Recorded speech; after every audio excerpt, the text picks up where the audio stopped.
வெட்டுறது எப்படின்னு பார்ப்போம். அதுக்கு முன்னாடி நம்ம சேனலை சப்ஸ்கிரைப் பண்ணாதுங்க. கீழே உள்ள ரெட் கலர் பட்டனை வச்சு சப்ஸ்கிரைப் பண்ணுங்கள்.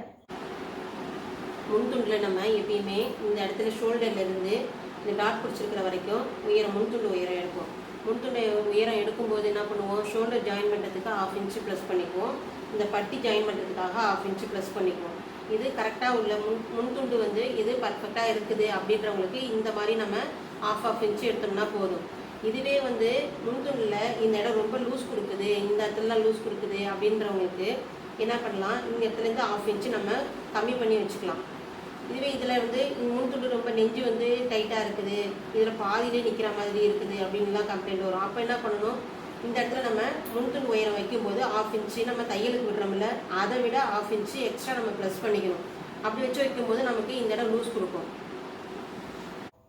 இதில் முன்துண்டில் இந்த கொக்கி பீஸில் இருந்து இந்த ஜாயின் பண்ணியிருக்கிற வரைக்கும் முன்துண்டு நம்ம மார்பு சுற்றளவு எடுப்போம்.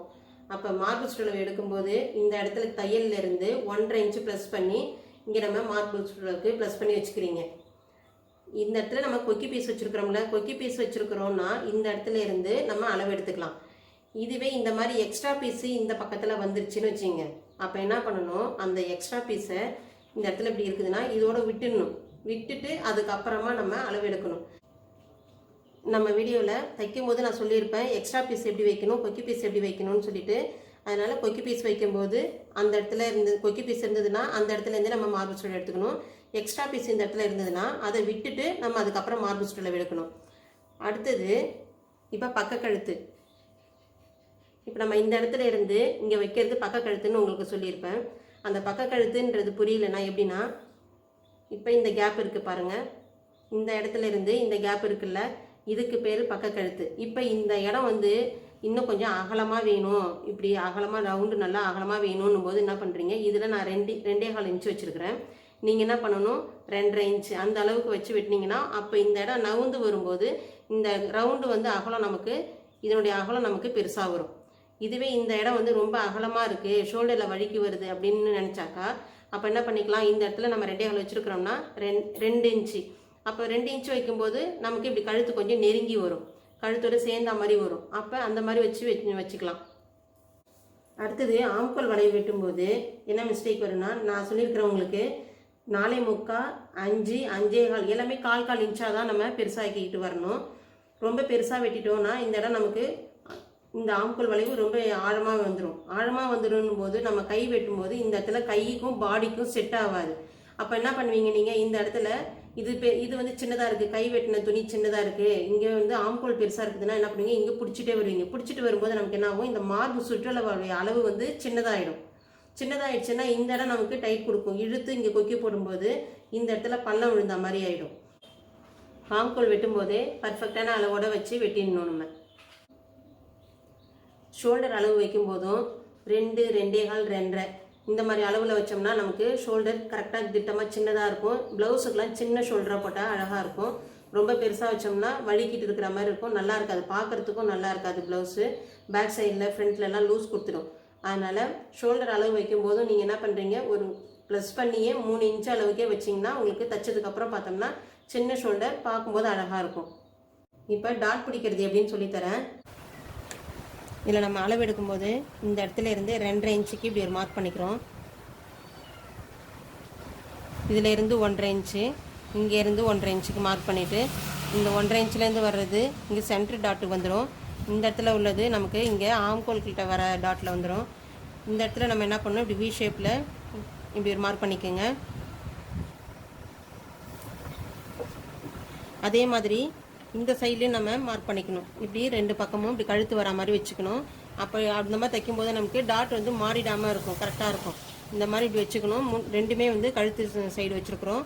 வச்சுட்டு இந்த இடத்துல இப்போ இதில் மார்க் பண்ண மாதிரியே இதுலேயும் மார்க் பண்ணணும்.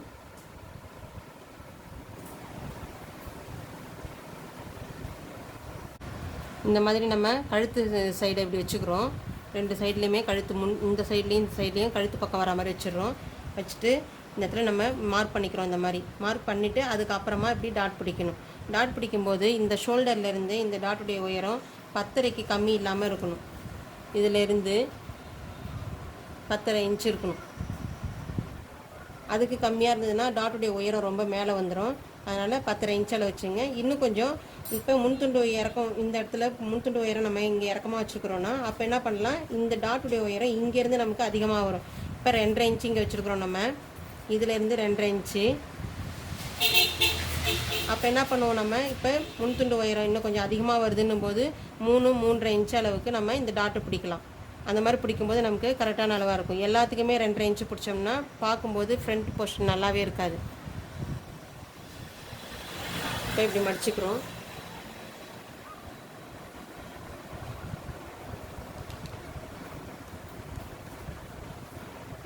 இப்படி மடிச்சுட்டு இந்த அர்க்கட் பண்ணியிருக்கிறத விட ஒரு 1/4 இன்ச் அளவுக்கு இங்கே தள்ளி இப்படி வச்சுக்குங்க. இப்படி வச்சு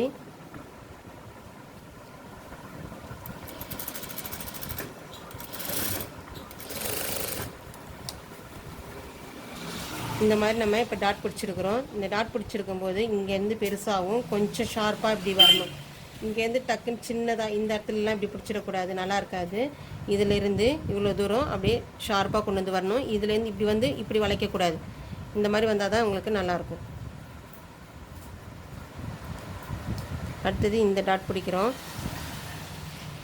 இது 1/4 இன்ச் அளவுக்கு பிடிச்சா போதும். இதுலேருந்து நம்ம இங்கே மார்க் பண்ணியிருக்கிறோம்ல, அந்த மார்க் பண்ணதோடு நிறுத்திட்டா போதும். எல்லாத்துலேயுமே நூல் இந்த அளவுக்கு விட்டு கட் பண்ணணும். அப்போ தான் பிரியாமல் இருக்கும். நுனியில் கட் பண்ணிங்கனாக்கா டாட்லாம் பிரிஞ்சு போயிடும்.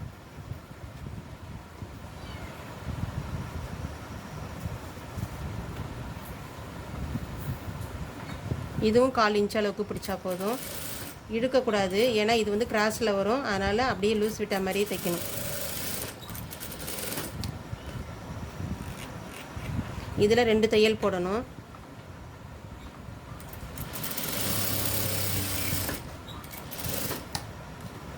இப்போ ஒரு சைடில் நம்ம டாட் பிடிச்சிட்டோம். அதே மாதிரி இப்போ இந்த பக்கத்துலேயும் டாட் பிடிக்கணும்.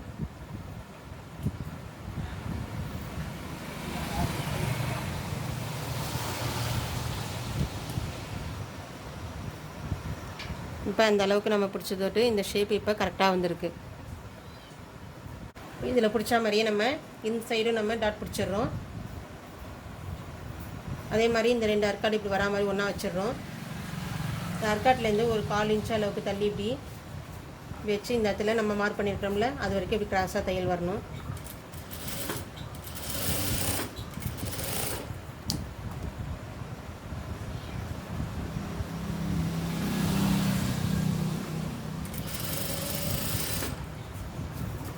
இந்த டாட்டில் முடிக்கும் போதும் அதே மாதிரி ஷார்ப்பாக வரணும். எப்பயுமே டாட் பிடிக்கும்போது இங்கேருந்து இப்படி கரெக்டாக அதே 1/4 இன்ச் அளவுக்கு வந்து இங்கே டக்குன்னு வளைக்கக்கூடாது. இங்கே ஆரம்பிக்கும் போது 1/4 இன்ச் அளவுக்கு இருக்கும். அப்படியே வரும்போது நைஸாக கொண்டு வந்து முடிச்சிடணும். இந்த இடத்துல ஷார்ப்பாக இருக்கணும்.